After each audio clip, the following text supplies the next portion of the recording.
গোশের টাকা পাইয়া বড় গরু কুরবানি দিছে, কুরবানি হবে না।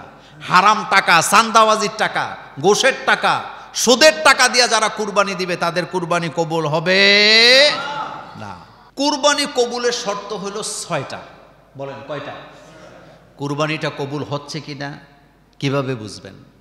কুরবানি কবুলের শর্ত 6টা। প্রথম কথা হলো ইখলাসের সাথে কুরবানি করতে হবে আল্লাহ পাকের খুশির জন্য।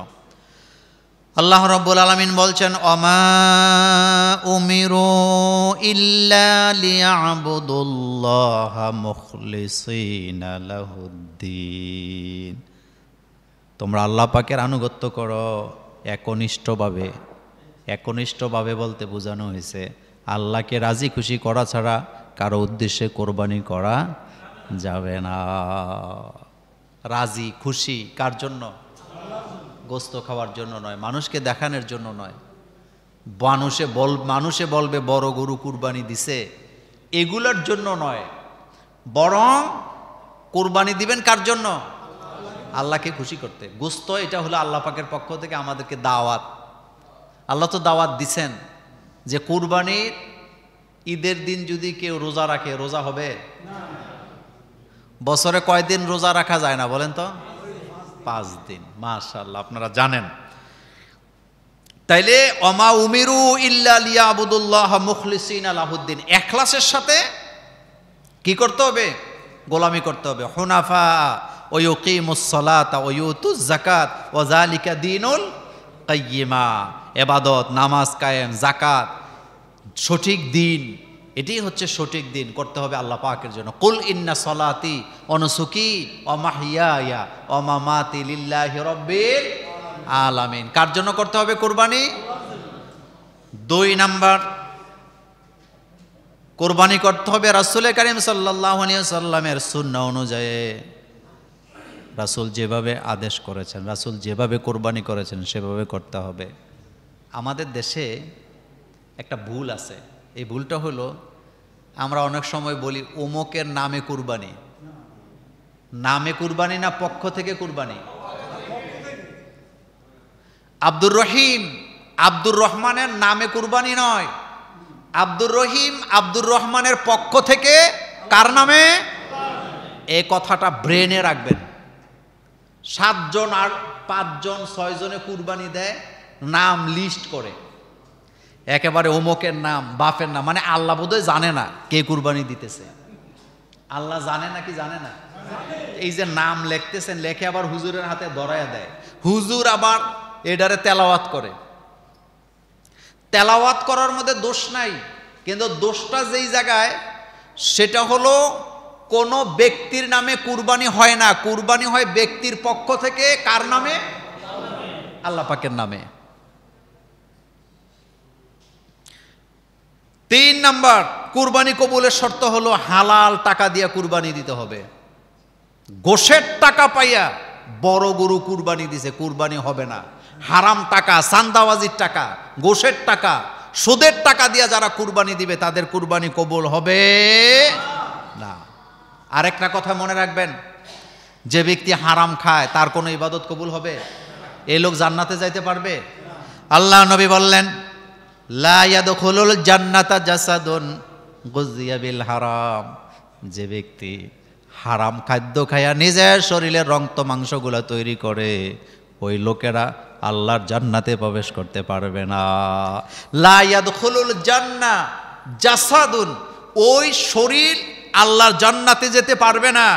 গুযিয়া বিল হারাম, যার খাদ্য ছিল হারাম, নিজের ছেলে মেয়ের রক্ত মাংস তৈরি করছে গোশের টাকা দিয়া, হারাম টাকা দিয়া, ওই দেহ আল্লাহর জান্নাতে যেতে পারবে না। কত বড় মারাত্মক কথা। এরপরে 4 নাম্বার, কুরবানি কবুলের আরেকটি শর্ত হলো এমন পশু দ্বারা কুরবানি দিতে হবে যা শরীয়ত নির্ধারণ করে দিছে। আলহামদুলিল্লাহ আমাদের দেশের লোকেরা এই ব্যাপারে সচেতন আছে। গরু দিয়ে, ছাগল দিয়ে, ওট দিয়ে, মহিষ দিয়ে কুরবানি করা যায়। এরপরে 5 নাম্বার, কুরবানি করতে হবে যাবতীয় দোষ মুক্ত, মানে যেটাতে খুঁত আছে, কান নাই, কি নাই? কান নাই, শিং নাই, লেজ নাই, এটা দিয়ে কুরবানি করা যাবে? কিন্তু একটা মজার কথা বলি, আমাদের দেশে কাজ তুই আকাজে দৌড়াদৌড়ি, অনেকে প্রশ্ন তোলে খাসি দিয়ে কুরবানি করা জায়েজ নেই, এ কথা বলে নাকি বলে না? আচ্ছা, প্রথম কথাটা শোনেন, খাসি করানো, খাসি করাবার পরে এই খাসি এটা খুঁতের মধ্যে পড়ে না। কোন কোন কারণে পশু কুরবানির অযোগ্য হয় এই কথা রাসূলুল্লাহ বেশি জানে না আমাদের দেশের হুজুররা বেশি জানে? নাউজুবিল্লাহ, রাসূলুল্লাহর চেয়ে বেশি কেউ জানে? রাসূলুল্লাহ সাল্লাল্লাহু আলাইহি ওয়াসাল্লামের যুগেও খাসি দিয়ে কুরবানি করা হয়েছে।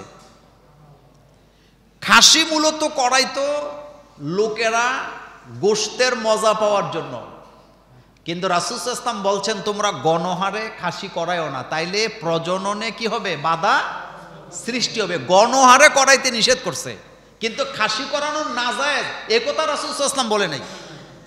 দুই নম্বর কথা হলো সাহাবায়ে কেরামের যুগেও খাসি দিয়ে কুরবানি করা হয়েছে। আরেকটা তিন নম্বর কথা হলো খুদ তো সেটা যেটা দেখা যায়, বলেন যেটা তা খাসির যে আপনি অন্ডকোষ ফেলে দিছেন এটা কি দেখা যায় নাকি?